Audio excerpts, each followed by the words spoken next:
Imagine o som metálico de escudos de bronze colidindo e o grito de guerra gutural que ecoa pelos vales áridos de uma Grécia antiga e impiedosa.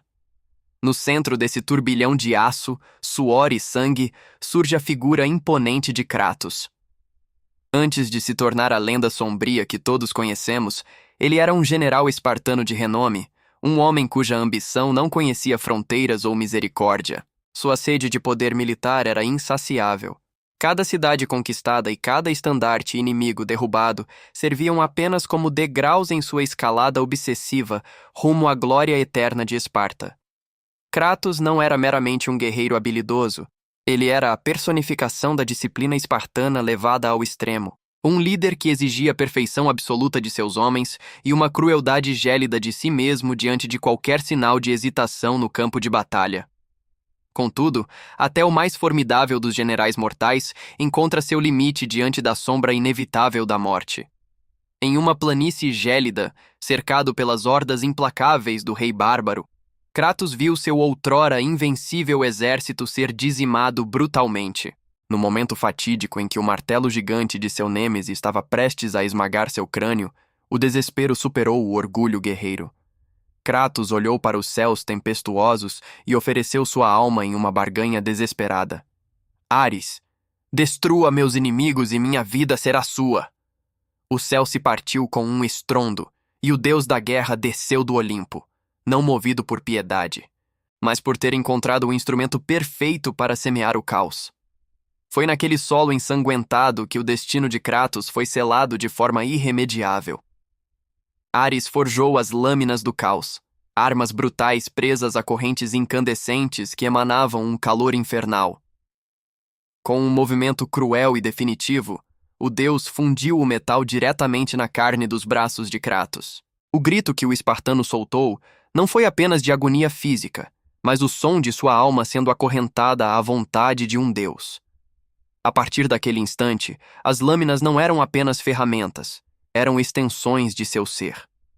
Com um poder devastador, Kratos decapitou o rei bárbaro, garantindo a vitória para Esparta, mas entregando sua liberdade em troca.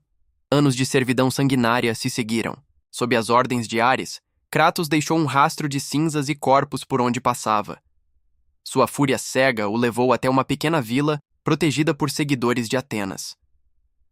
Ignorando os avisos sombrios de um oráculo, o general ordenou o ataque total. Ele invadiu o templo principal, onde o incenso e o sangue se misturavam em uma névoa densa. Kratos movia-se como um furacão de lâminas, cortando tudo o que via pela frente, cego pelo desejo de sangue e pela manipulação de seu mestre. Ele acreditava estar eliminando inimigos, mas o destino reservava um golpe cruel. Quando o último corpo caiu, o silêncio que se seguiu foi ensurdecedor.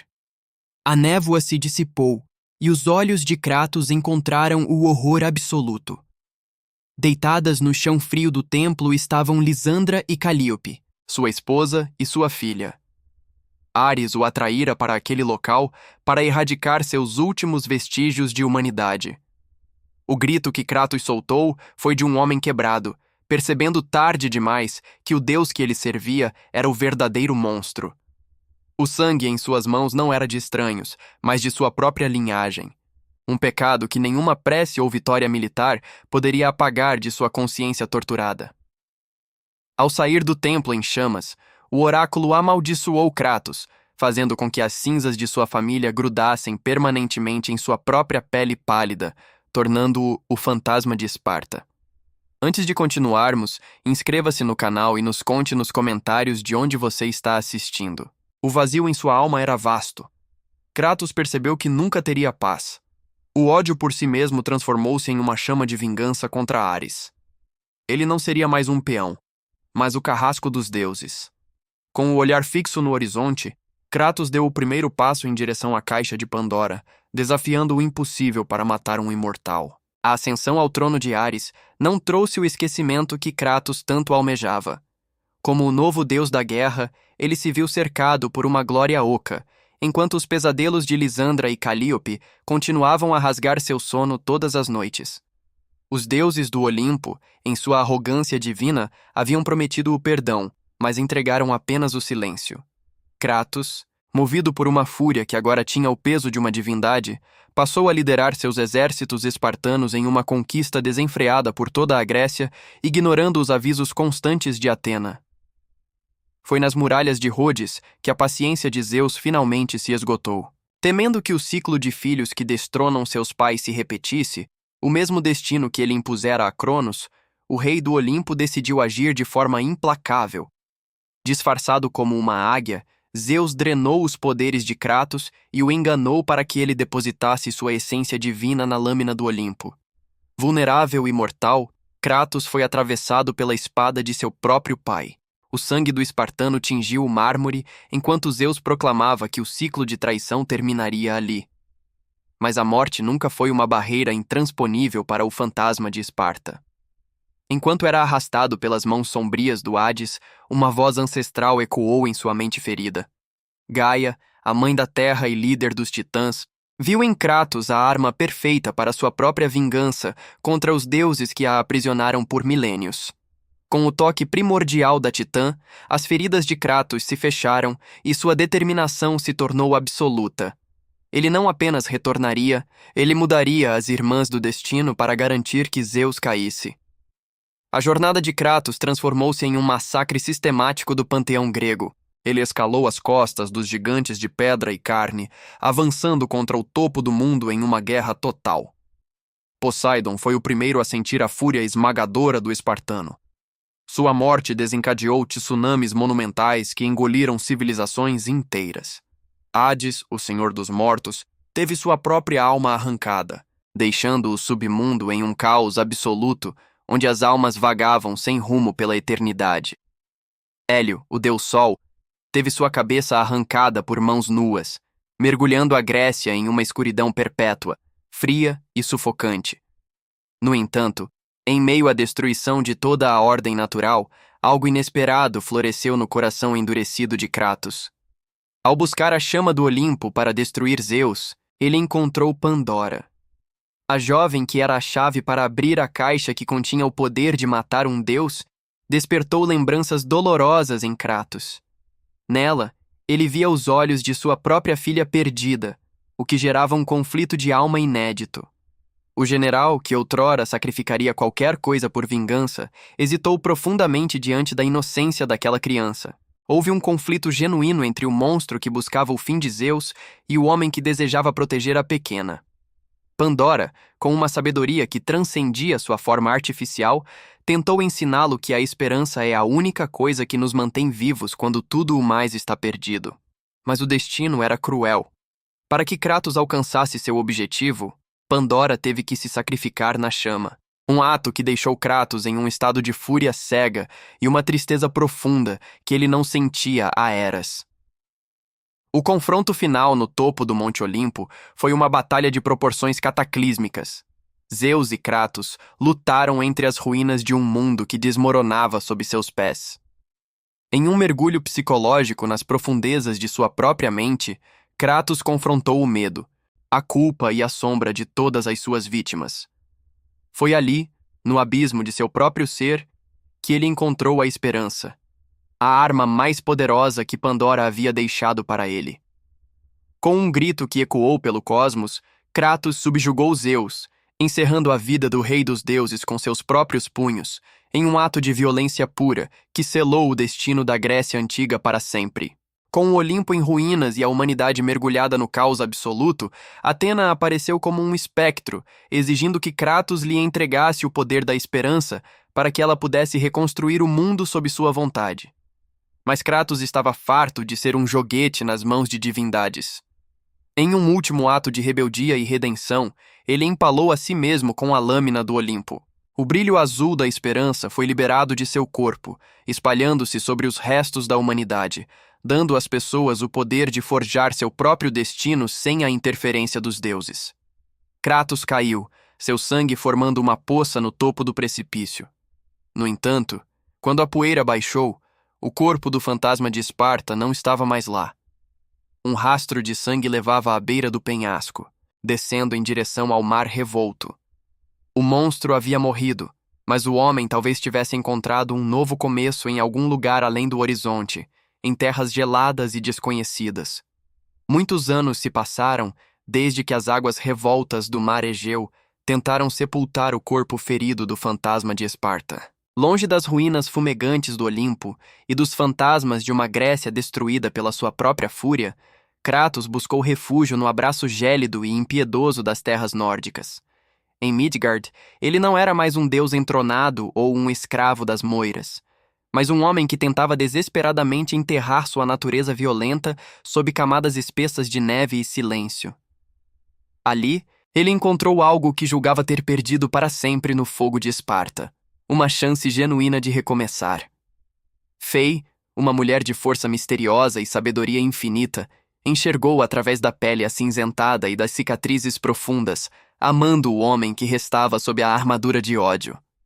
No entanto, a paz era um luxo que o destino raramente permitia a Kratos.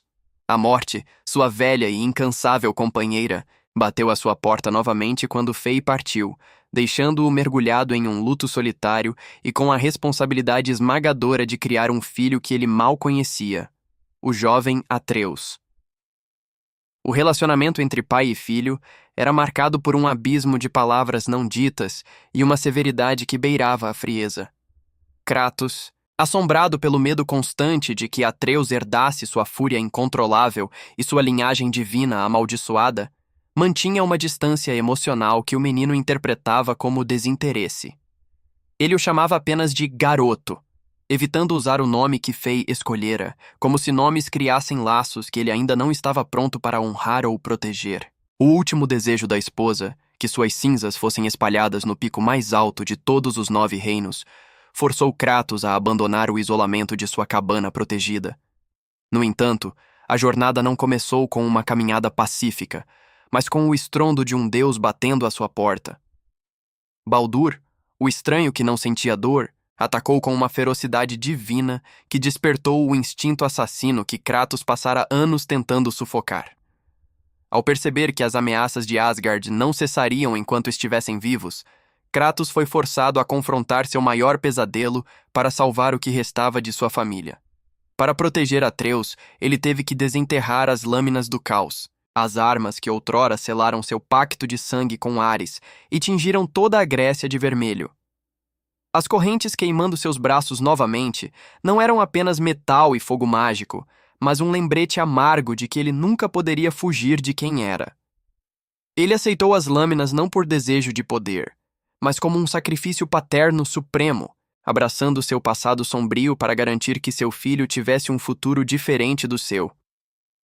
A viagem através dos reinos de Alfheim e Helheim testou não apenas seus músculos, mas sua capacidade de ser um pai. Kratos viu Atreus adoecer sob o peso de sua própria divindade reprimida e compreendeu que o silêncio era um veneno mortal. Ao revelar a verdade, que ambos eram deuses, ele finalmente começou a construir uma ponte de confiança sobre o abismo que os separava por tanto tempo. A divindade, como Kratos ensinou ao filho durante as batalhas, não era um privilégio para ser celebrado com arrogância, mas um fardo que exigia responsabilidade absoluta e contenção. Eles enfrentaram deuses, dragões e as sombras rastejantes do passado, cada conflito servindo como uma lição de que eles poderiam ser melhores do que as divindades egoístas que vieram antes deles. Ao chegarem finalmente ao pico dourado e majestoso de Jotunheim, o reino dos gigantes, pai e filho encontraram as respostas que Fei havia escondido com tanto cuidado. Nos murais proféticos esculpidos na rocha, a história de suas vidas estava gravada com precisão. Fei era uma gigante, e Atreus era conhecido pelo nome de Loki nas lendas daquela terra. Kratos percebeu que sua jornada não foi um mero acaso, mas um caminho de redenção traçado pelo amor de uma mulher que acreditava na sua mudança profunda. No confronto final contra Baldur, Kratos tomou uma decisão que quebrou definitivamente o ciclo de violência que definia sua existência milenar. Ele não matou por vingança ou ódio. Ele agiu para impedir que o rancor de um filho contra uma mãe consumisse aquele mundo. Ao poupar e depois dar um fim misericordioso ao sofrimento eterno de Baldur, ele provou a si mesmo que não era mais o monstro sanguinário que derrubou o Olimpo. No topo da montanha, as cinzas de Fei foram finalmente entregues ao vento. Kratos olhou para suas mãos e sentiu a leveza de um homem que finalmente se perdoou. Ele não era mais um destruidor de panteões, mas o protetor de seu filho. O Fimbulwinter começou a cair sobre Midgard, anunciando o Ragnarök, mas Kratos estava em paz. Com Atreus ao seu lado, ele enfrentaria o fim dos tempos como um pai que encontrou sua humanidade nas cinzas e na neve.